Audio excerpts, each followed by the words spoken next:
On a journey with the center about 4 months ago, to really start understanding the Latino trends specifically in blogging, the growth, who's blogging, where they're blogging, why they're blogging, and what's motivating them.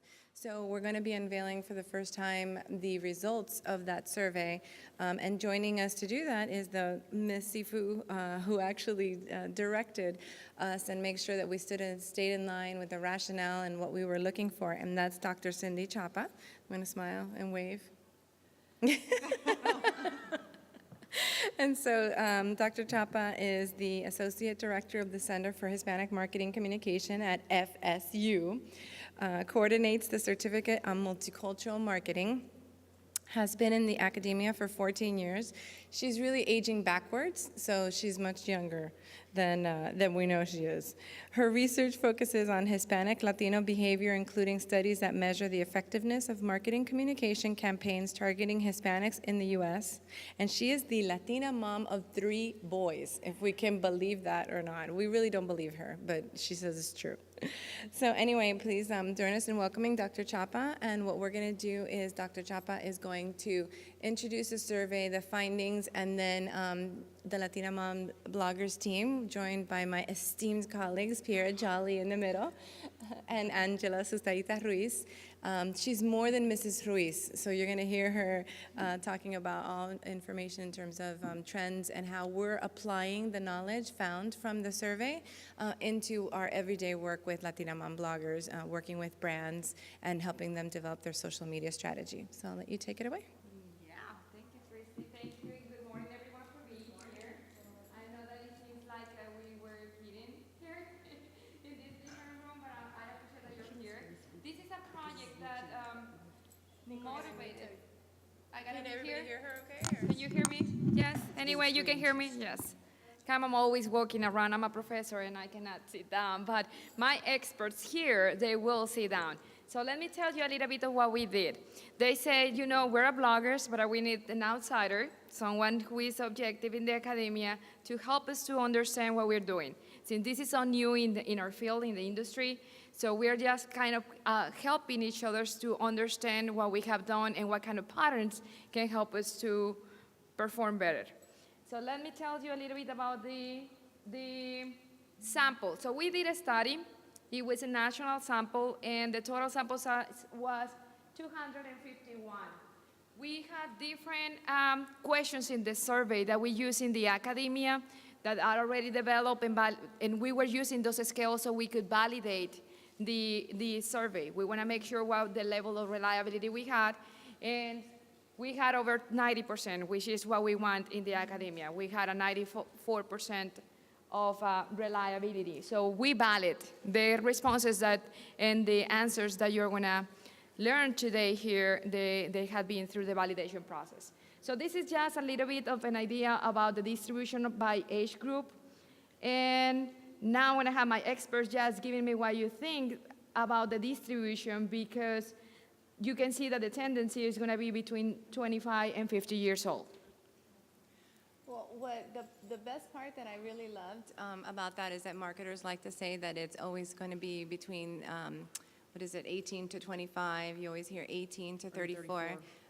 So I think it's really interesting the fact that what we know, moms are waiting a little bit more. Moms are older. Moms generate anywhere from 18 to 45, 46, 47 starting families. So the fact that the survey skewed that we have 25 to 50-year-olds hopefully is going to do a trend backwards to tell marketers, take a look at the age of moms. It's not everybody is 18 to 34 anymore. So the fact that we saw that number among our bloggers was really fantastic. We were all happy about that.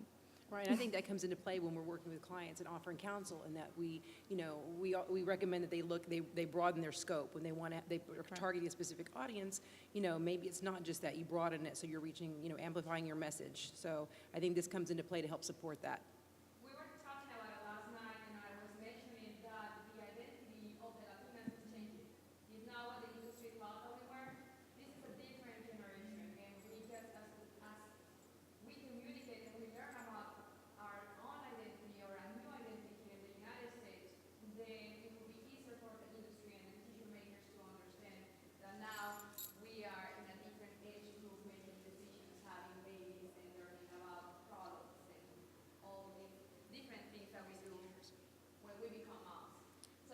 Dr. Chapa? We want you to be closer to the microphone so they can hear you as we're streaming the video. Oh, I'm not good following that. Okay. I feel more comfortable seeing you too. So here's what we have in terms of the age groups. And now let me talk about the location, where they are. So we were asking them where they were in the United States, and those are the percentages. As you can see, there is a significant dominance in the Southeast, and also we have in the Southwest. And now, let me tell you about the time that they've been blogging about in the industry.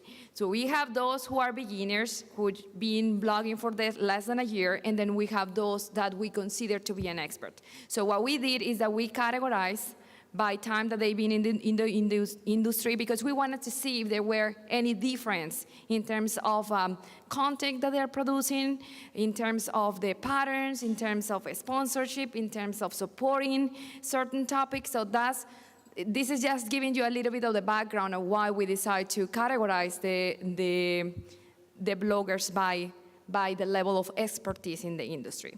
So does it make sense, the percentage to you, ladies? Well, what we wanted to do was make sure that our amigas from the West Coast could tell very clearly that the people in the southeast of the country work harder. Okay.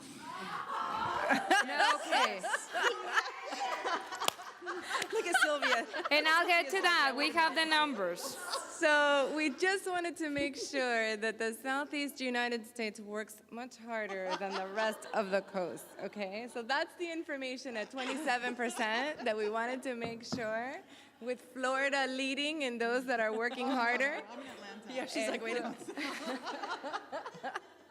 Okay, let me go back to the numbers here. What we have in terms of the bloggers and the categories is that we're seeing that we have a 9% that are beginners, less than a year.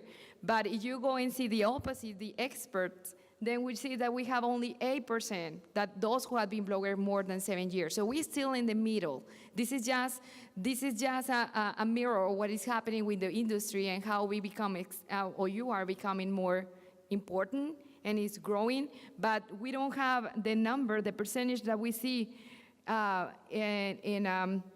having or being in the blogging industry for over 7 years is only 8%. And that makes sense because for the experts, for the 7 to 8 years, there's more than 7 years, that's a very rare thing anyways. I mean, in the general market too, to see bloggers that have been around for that long, so it definitely is in line with what we've seen. So when did we start blogging? As you can see the numbers, we'll say 2 years ago, 4 years ago, and that's where the majority of the bloggers in the industry came out. Okay, so let's see what else.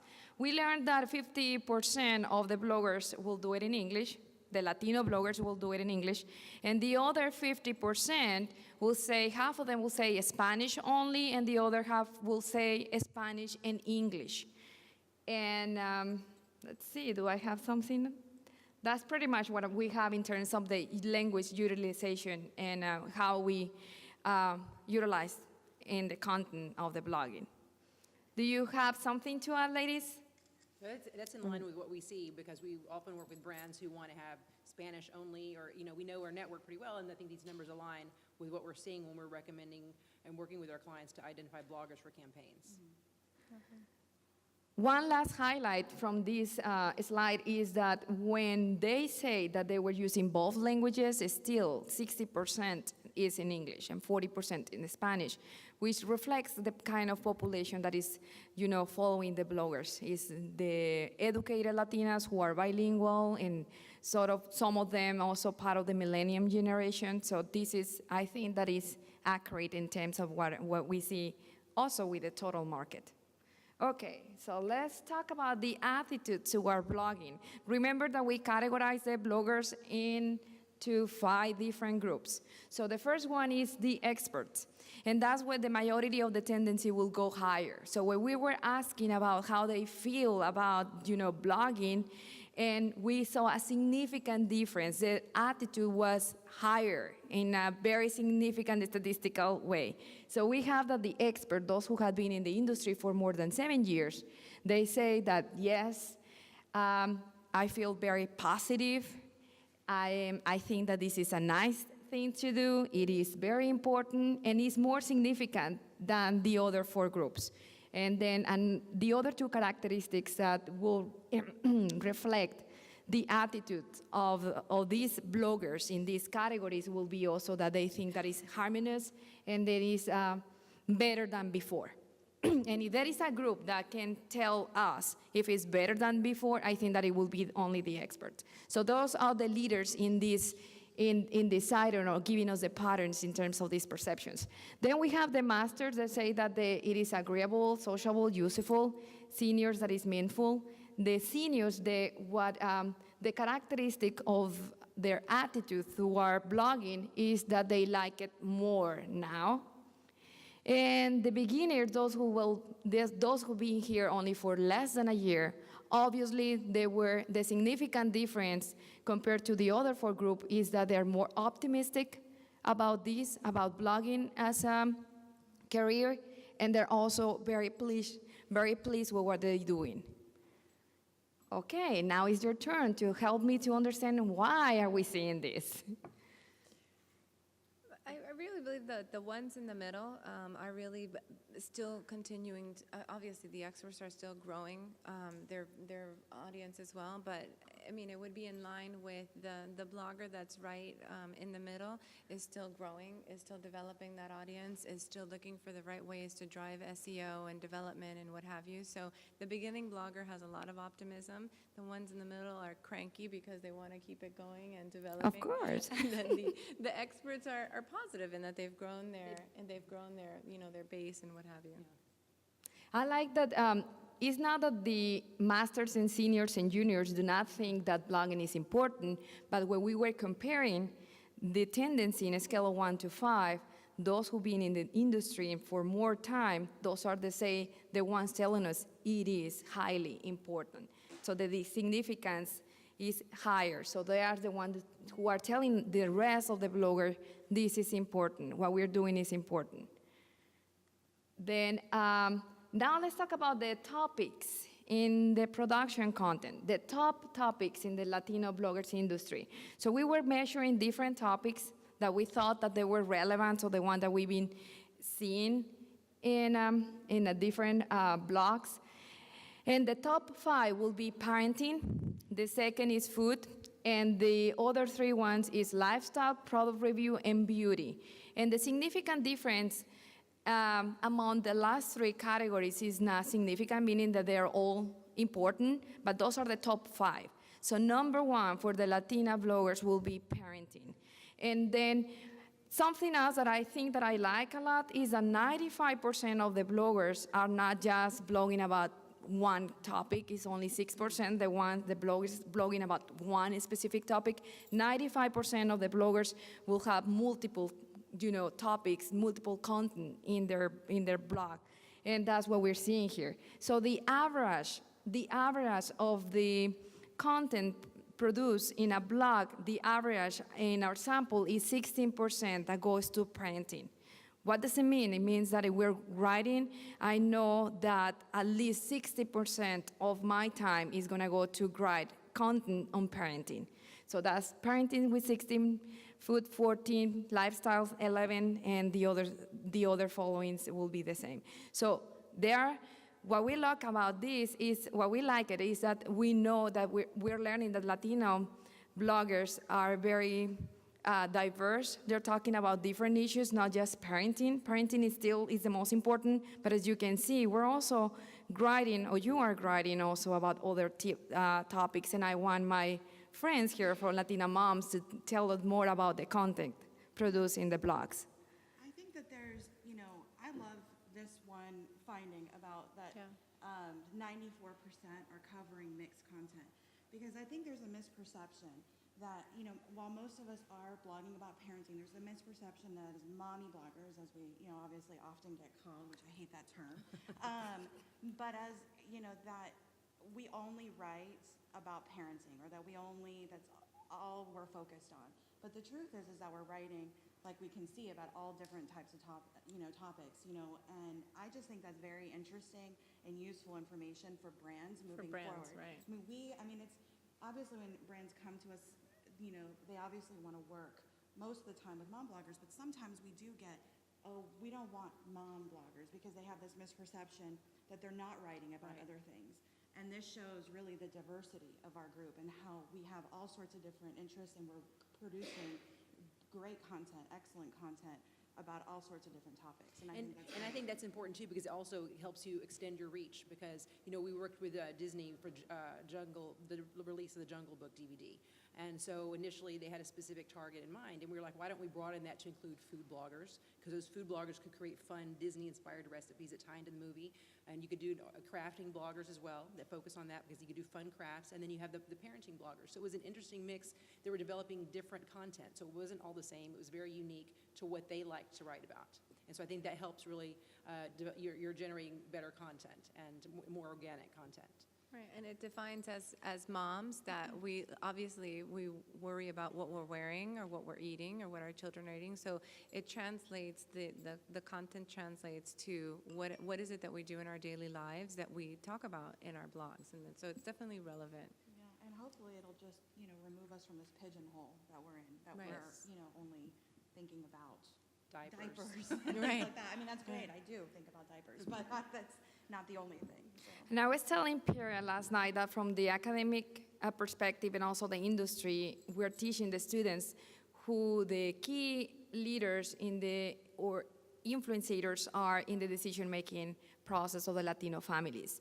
And moms are the ones who will tell the kids, more about this issue and about that issue. So it's not just that they can talk about parenting, but the influence that they will have on food or they will have on other different categories, product categories, is huge, is very significant. It's not the same with other ethnic or cultural group as it is for the Hispanic culture. So moms are key in the decision making, and the role, again, that they can influence and the role they play in the decision making is very, very important. So what we see the mom is using, what we see the mom is doing, that's probably what our kids are going to model when they grow.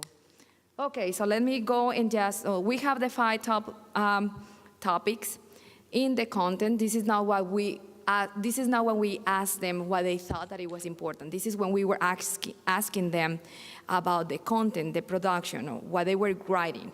No, it was not about the importance.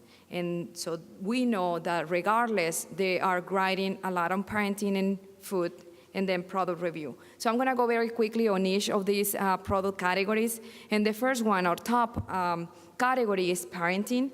And we got that 68% of the bloggers who are, writing, blogging on parenting. 68%, and then you can see the tendency there by group in terms of the time that they have being in the industry. And we can see that the experts are the ones that are gonna be, the experts, 75% of the experts are blogging or advising on parenting compared to the other groups. So it is higher, the number. Then in terms of more production on parenting, remember that I told you that the average is 16% of the time, the content that they are writing in their blogs on parenting. But if you want to see more details about that, we have that 14% of the bloggers will say that they allocate 10%. So I can see a tendency to say, well, if I'm going to be more organized when I'm deciding what kind of content or how I want to do the distribution of the content that I have in my blog. We see that you will have a tendency to at least allocate or do 10% a lot. And I don't know the reason, so I have my experts here. Do you want to add something to this on the time that you spend writing on parenting issues? No, I mean, I think that, Piera, it reflects what you're doing. yeah, absolutely. Okay, let's move to food then, so we can move fast. 62% of the bloggers advise on food. And here we have also a tendency, the 68% of the expert will say that's what they do with the food. And then here's just the numbers.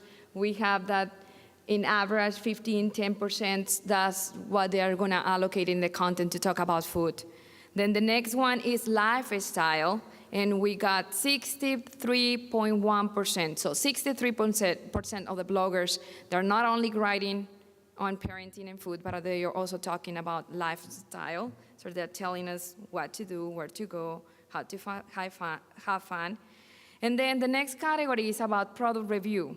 Remember, this is very important, but I like that it's not our top category, because it is very important, and we were also having this conversation last night, that product review doesn't become your priority, because we need to be consistent that the content is the most important attribute that we're looking as a, viewer or follower.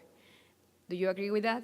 Definitely. Yeah, absolutely. I mean, it made us happy to see that it wasn't, the top one, because we all, the ones who've been doing this for a while, we know that we don't want that to become the primary content on our blogs. We have to, content is king, so we definitely want to be writing about other things to attract and engage our readers, So if there is something that we can learn from the experts, or those who have been blogging for more years, is that they are not blogging or advising on product as much as the beginners. So those who are just new in the practice, just be careful, because we wanna make sure that you pay attention to the content more than just reviewing products. Right, and that's important too, because when brands are looking, they maybe want to work with a specific group of bloggers, they will go through and check your blogs, and they'll see, okay, this person has too much content, there's not enough organic content that they're creating. It's all review-based, so that really, you need to have a good balance, and this is for beginner bloggers, because I think the experts, the numbers show that they understand that they have they found what works for them and their readers, but I think that's important for beginner bloggers. And I think also, it is in line with that most, once you start blogging,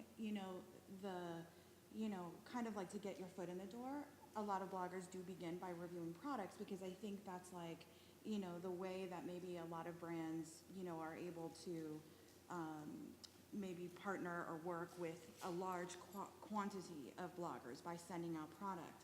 But I think, what we would like to, like the responsibility to go onto the blogger too, to say, okay, well, to pitch back to the client, and brand, and say, look, I'm willing to review your product, but let's do this in a more organic way. Let's do it, and let me write a story with it. So it's not, make it fit into your content in a more natural way, where it's not just a product review.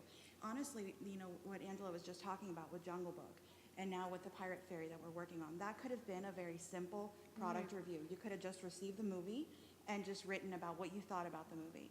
But that's not what we wanted. We wanted for you guys to be able to create recipes, to be able to do crafts with your kids or develop a new craft, and write about that and tie it into the movie. And that elevated a standard product review to something that was really good content for your readers. And I think that's when it's engaging. And the bloggers have fun with that, because you guys are being creative. You're including your own personal style, and it has more of a story built around it. Right. So, Yeah, thank you.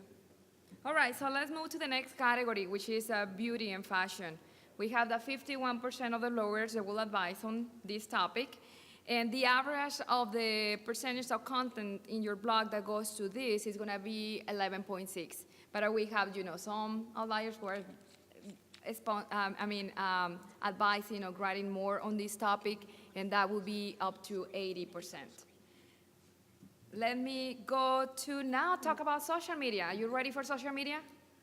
Yes. Actually, I wanted to add one point about the beauty, that it's interesting that a lot of brands come to us in terms of diversifying the message to be specifically only for either a beauty or fashion blogger. But again, it goes back to what we're saying and educating clients about, that moms have, definitely, especially Latina moms, right, want to look good. And they're interested in the products that they wear, and they're actually very passionate about the makeup or the beauty and information. So the fact that we have, 51% of bloggers advising on fashion and beauty that are within the mom scope is definitely interesting, and making sure that we don't have to segment exclusively to a fashion or a beauty blogger, but really talk about in general all the different categories available to Latinas. And I think that the value that we are adding to this topic, coming from someone who is, similar to me, is huge, because I will get a tip from someone who had already, or who has 3 kids or 2 kids, but I'm not gonna get that from a model or a celebrity who spend a lot of money going to a spa. Right. So I think that this is very relevant to, getting information from moms or someone who has the same style life as me. Exactly. Yeah. Okay, put so- on lipstick while you're traveling to daycare or activities or the playground. Oh, that. I love those. Okay, let me tell you what we found in terms of social media. So we were looking and asking for traffic, and well, we asked where is your traffic coming from, and top, Facebook. Second, being interest, and then Twitter. So those are the top 3.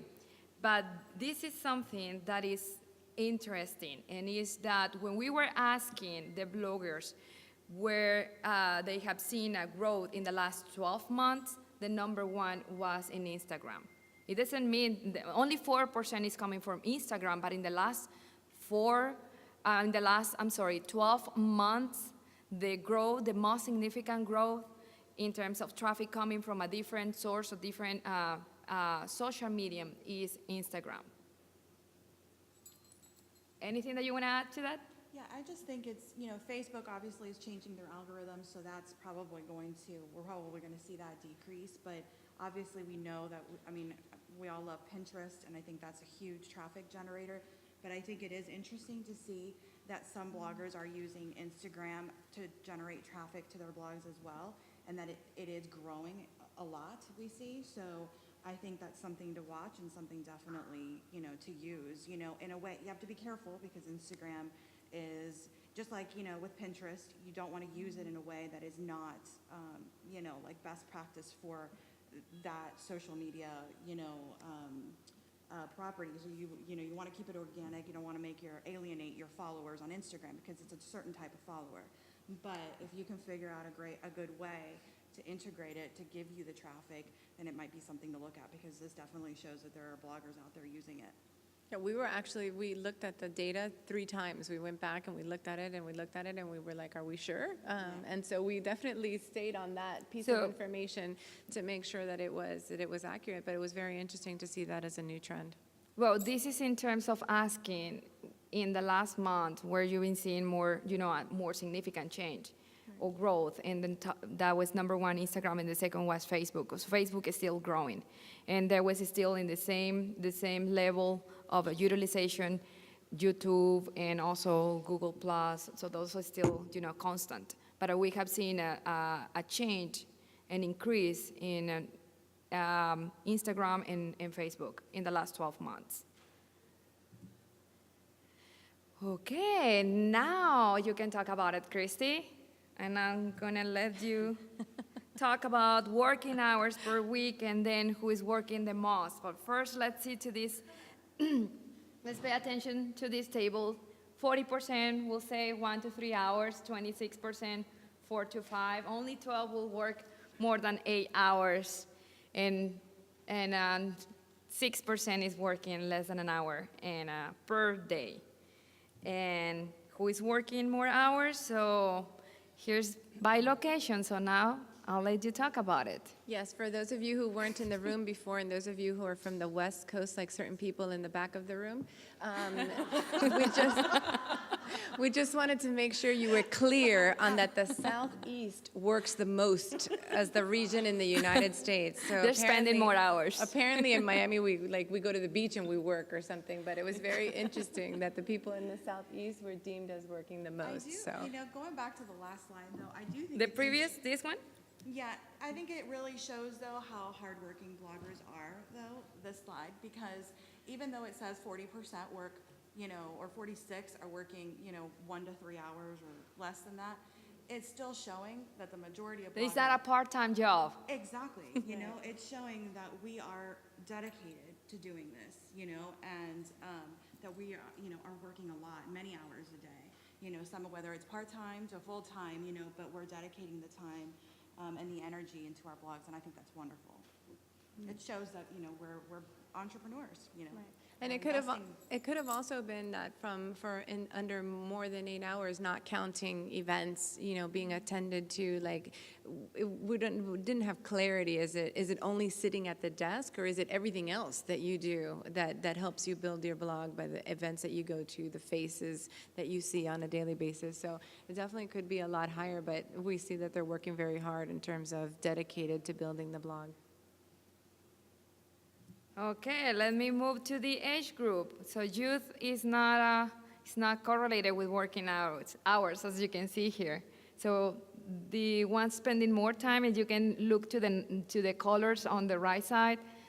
Just look to the light blue, those working more than 8 hours, and the percentages, 25 to 50, they will spend a lot of time. Even older bloggers older than 50 will actually be spending more than 8 hours per day.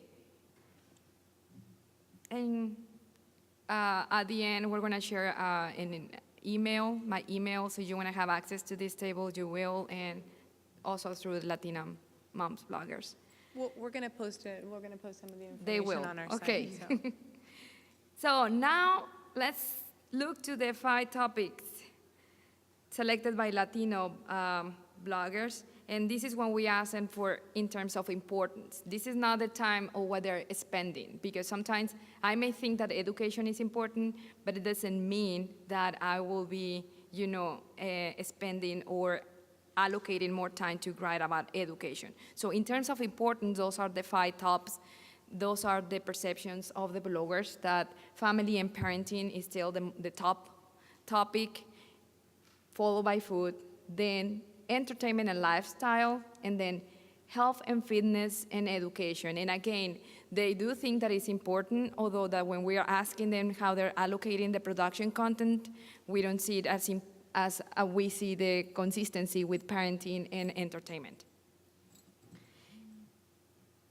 Now I'm going to move fast because I know that we only have 10 minutes, less than 10 minutes. So let's talk about social media for social good, because this is very important. I mean, you are doing a great job helping nonprofits and helping, a lot of social causes. And I think that this is very, very relevant. 40% and only 40% of the total bloggers are supporting, but it may be still really huge. And 53% of them, those who are supporting social causes, they will spend 5% of their content on supporting those good causes. 15% of the bloggers are even dedicating more. They say that they're spending 10% of the content is allocated to support these the nonprofit organizations. And that's in line with what our perception is of the industry, just by looking at, in terms of what bloggers produce content, but it's definitely the Latino community as in general, from a marketing perspective, tends to help each other very strongly. So it was nice to see that correlation in terms of the data being supported on blogs. Here the percentages, we're missing the name. That's at beginners, juniors, seniors, masters, and the experts. Seniors are the ones that are allocating more time to talk or support the nonprofit causes. The next one. Now let's talk about campaigns. Now we talk about those who are coming from nonprofit, or the campaigns that we support that are nonprofit, for nonprofit organizations. Those are going to be brand or sponsored brand campaigns. 97% of the bloggers are doing it for a pay, and this is just how often we can see that only 70% will say it 0 to 3 times a year, but we have a significant percentage that goes to 25% to the bottom that says that they are going to be getting paid at least twice a month, which is 24 times per year. When we ask them about the primary focus for the non-paying campaigns, remember that they are supporting, 14% of the bloggers are supporting nonprofit. They will say that social causes is going to be the priority, over 40%, and then followed by different specific topics, and then we'll go to education and health. Does it make sense? Yes, ladies? Yes, yeah. And Because then now- again, it's a variety of social causes depending on what's important to you. So it was a big bucket in terms of social causes, but it's in line with what we're seeing. Obstacles. I know that you've been struggling a lot, learning and getting ready to have this as your business. So here are the top 5 obstacles that we found. The highest or the most relevant was financial, followed by the no having business partners, and then the next one it was cultural issues or even the same language. I think, Oh. I just want to say something real quick about Yes. that. I mean, I know we all know it, but I think it's interesting that family support and no business partners, that to me just falls to having like a support system and people there. And I think, that there's still like, there's a lot of general perception. I don't know, like for me in my real life, I find a lot of people find, what I do kind of hard to understand. So I think that kind of falls in line with that it can be difficult to kind of, Educate our culture or Exactly. relatives that what we're doing is a career. Exactly. Is your profession. So I think that yes, this is the top 5. So we were measuring over 15 different reasons of categories for trying to understand the different obstacles, and those are the top 5. So yes, having family not supporting you or understanding what we're doing for a living it was in the top 5. And then let's talk about the main reason why we're here, and we wanted to explore where we are as bloggers, as professionals, and where we are in the industry. So here's when we ask, do you consider you blog your business? And 79% say yes. Only 9 say that they're not really sure. And this is the driving revenue, the different categories. 30% will make more than 500 per month, and only 13% they're not really making any. Now, what do the bloggers think about those non-paid pitches? So when we have some of those organizations just coming asking you. So here's the top 3 ranked emotional reactions: dislikable, disagreeable, and unpleasant. So it is important also to say, yeah, we can help. I can allocate 5-10% to support a good cause, but just getting a lot of people coming to me asking for non-paying, I think, well, you don't like it. It's not me. This is what we saw coming from bloggers. I think if it's a brand that you have a blogger has an existing relationship with, it's sort of a give and take. So there are times that they know that it's a long-term relationship. There are times that they will do things for them without expecting compensation. And actually, I will say this, the question said who repeatedly approached them. Remember, that's actually what it was. Yeah. We measure Right. reliability It on doesn't apply this. that they have So that relationships. question was measured in with different words. Right. Right. Okay, so here, the top rank, impact that we or the bloggers perceive that they have when they're getting paid. So when we get a sponsor, this is what they think that can impact their blogging as a professional career. Number 1, more social media traffic. Second, they will get more visitors. The quality, you become more conscious about the quality of the content. Number 4, the editorial, the strategy, and the 5 is that they say that you work more on making sure that you have an easy site, navigation system in your blog. So we want to get paid so we can improve all of this. We can have more social media traffic, more visitors, and we can pay attention more to the content. Yes? No, I think that makes sense. Yes? Okay. So, monetizing Latino blogs. Is blogging my major source of income? 59 say no, we're growing, but surprisingly, I thought that was even going to be higher. So just having 41% saying yes, that's very significant. Within a few years, I think we've seen that just from the bloggers we know personally, that's increased quite a bit to where a lot of them have been able to leave the jobs they had to focus on blogging full-time. So that's definitely in line with what we know personally. Now, those who are not making, making enough to support or to sustain the blogs, we were asking them, how do you do it? And those are the top 5. You can see that 56% will say, well, I'm a spoken person, or I can do this, or I can do like ad sales, I can do a little bit of Twitter patterns, I can do some freelancing writing, and that's how they sponsor their blogs.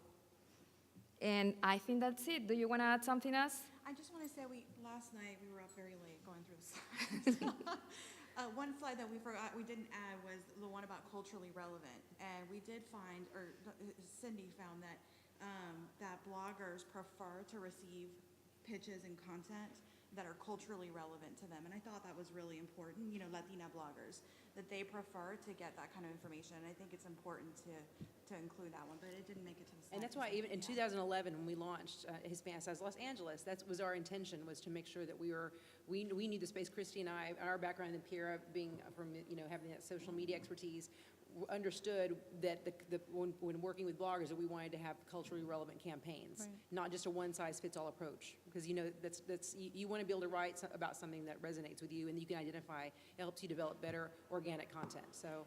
And it wasn't about language specific, so we found that the initial data showed that 60% of the blogs are in English, but the cultural relevance was important. So whether that becomes, how the photos that you use, or the links that you put into it, or the images that you use, or the Spanglish that you use, whatever it is, makes it culturally relevant for that blogger, and that was an important finding that we. Christy, this is very important because a lot of people or the industry thinks that Latino then is Spanish.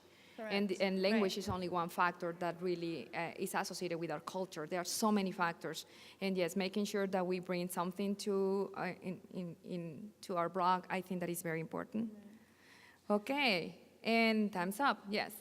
We're going to leave just 5 minutes for questions.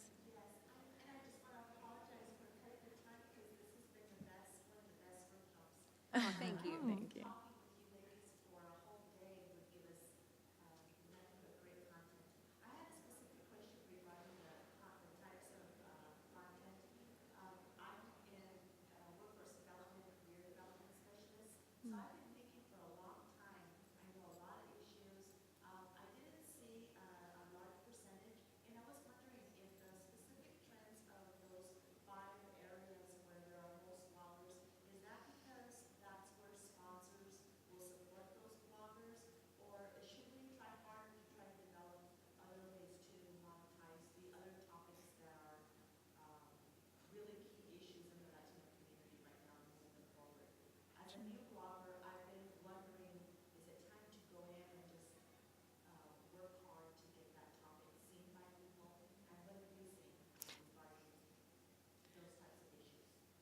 I mean, I just don't think that we phrased the question that way. I mean, the question But was, if I can ask, I think that it's not the time, but I think that now what we're learning is how to become strategic in content, so we can become relevant and the industry can see the value that we have or you have as influencers in the decision making, and then you can market yourself better.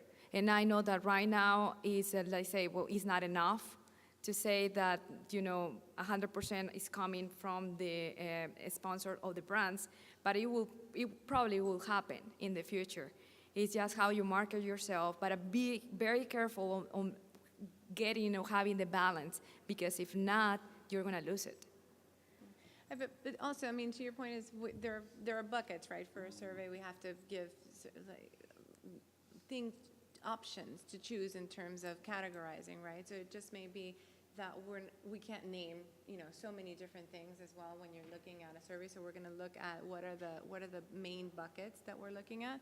But I mean, in general, the opportunity to create more blogs with information, different types of information, is open. I mean, it's not, and it may be a voice that is not necessarily as a sponsored voice, but just a voice in something that you want to create. So I don't think the passion for writing about your subject area is the main driver of a blog, and that's where it originates. And I agree. I don't think that the topic is going to be an indicator of whether you get more or less. Yeah. Correct. And a lot of it falls on like you to be creative and how you can integrate. I mean, if your objective is to eventually work on, sponsored campaigns in an organic way for your blog, it's on you to kind of figure out a creative way to make that happen. And what I mean is, one time I was talking to a travel blogger, and she was like, "Hey, I want to sign up for your network, and are there campaigns for me because you guys are mostly doing?" And she was like, and I was like, "Well, I'm sure that there are." And so she was like, "Well, I can talk, about, because I wasn't sure how we would fit like certain products into a travel blog because it's kind of a very niche." And she was like, "Well, I can fit beauty in and talk about how, beauty and travel and the way to, certain types of beauty products that are better, I don't know, on an airplane or how to pack them and different things like that." But, she was the one that told me that. And I was like, "That's great. You're telling me exactly how you are able to integrate a product into your blog." And that is kind of, you're able to do that. Yeah. And if you have any specific questions, why don't you send a Twitter or an email and we can answer those because we have the data. And we can just look into if there is a correlation between topic and how much they're making. Like the percentage, if those who are allocating more time to parenting or those who are allocating more time to product review are making more or less. We can look into that. Maybe we take. Did anybody have any other questions? Go ahead. Great.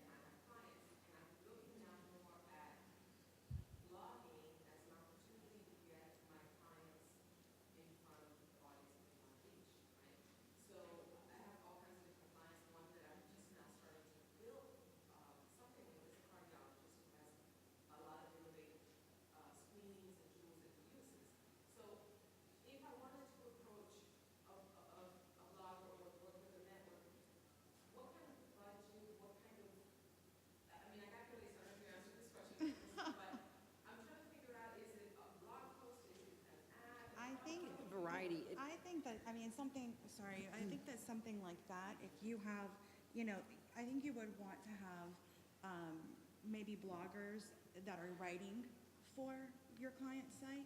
That way, they're bringing their followers over to write guest posts on their site. And you can also do it if you want the client themselves to be writing the posts, you can do that. I mean, like, for example, I know a brand, like Personal Creations, okay, and Pro Flowers. They have like a blog on their site, and they hire bloggers to come in and to write different types of content that are going to, pull their readers in, So you can do something like that, that would be something. Yeah, networks usually, will develop tailored campaigns. There's really not a one size fits all. There's not a, Right. the budget can range widely depending on the length of the campaign, how many bloggers are participating, how much content's being developed, if there's a Twitter party or webinar or anything else special involved. So they can all be tailor made depending on what your budget is, what the timing is like. Yeah, Okay. that's a Okay. big one. We could talk Stephen, do later. you wanna ask? Stephen, real quick. We're being kicked out, so. Yes. Yes, it's gonna be on the Latina Mom blogger site, component snippets, and then we'll share it We further. should have an infographic too sometime. And Karen is telling us to stop, but okay, go, Fernando. They're saying, get out.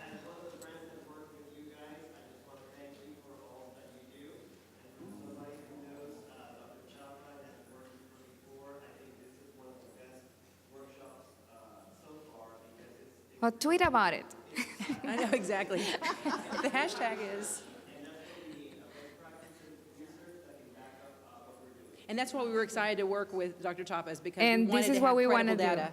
Thank you so much. This is what we want to do at the center, just close the gap between the academia and the industry. Thank you for being here. Thank you, everyone. Thank you.